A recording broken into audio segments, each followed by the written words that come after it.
जय झूलेलाल।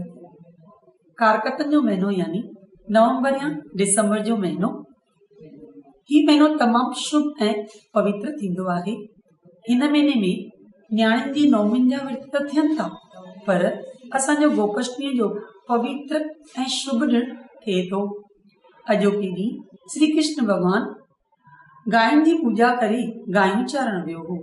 असांजूं टे माताऊं आहिनि, हिकिड़ी जननी यानी जनम माता, ॿी पृथ्वी यानी धरती माता ऐं ॿी गाय माता।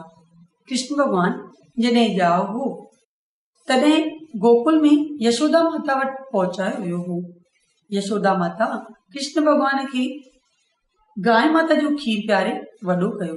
असां सभई नंढे हूंदे खां वठी गाय माता जो खीर पीअंदा आहियूं, तंहिं लाइ गाय माता असांजी पूजनीय आहे। गोपाष्टमी वारे ॾींहुं असां सभु गाय माता जी पूजा कंदा आहियूं।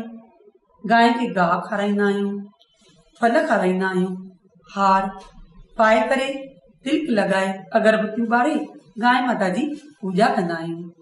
तंहिंखां पोइ अॼोके ॾींहुं ग्यारस जो बि तमामु वॾो शुभ ऐं पवित्र ॾींहुं थिए थो। हिन ग्यारस खे प्रबोधनी एकादशी करे चवंदा आहिनि।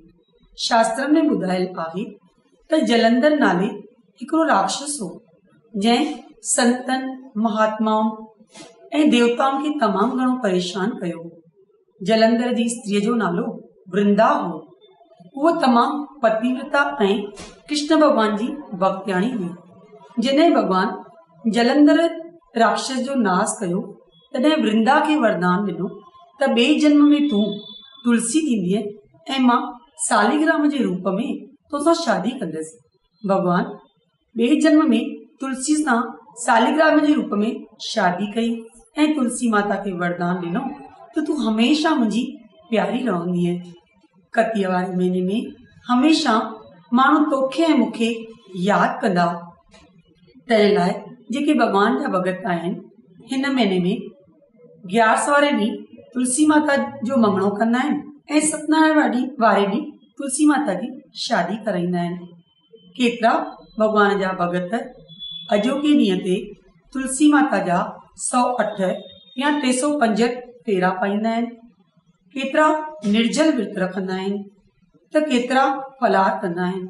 केतिरा गुरु ग्रंथ साहिब जा फेरा पाईंदा आहिनि यानी परिक्रमा कंदा आहिनि त केतिरा ग्यारस खां वठी सत्यनारायण ताईं मौन विर्त रखंदा आहिनि। केतिरा ग्यारस खां वठी सत्यनारायण ताईं रुगो जल ते विर्त रखंदा आहिनि, जंहिंखे तुलसियूं या बीखमन जा विर्त करे चइबो आहे। केतिरा प्रभु जा प्यारा ग्यारस खां वठी सत्यनारायण ताईं बीखमन जूं अखंड ज्योतियूं ॿारींदा आहिनि। अहिड़े नमूने सभु भॻत भॻवान जा अलॻि धार धार नमूने भक्ति कंदा आहिनि।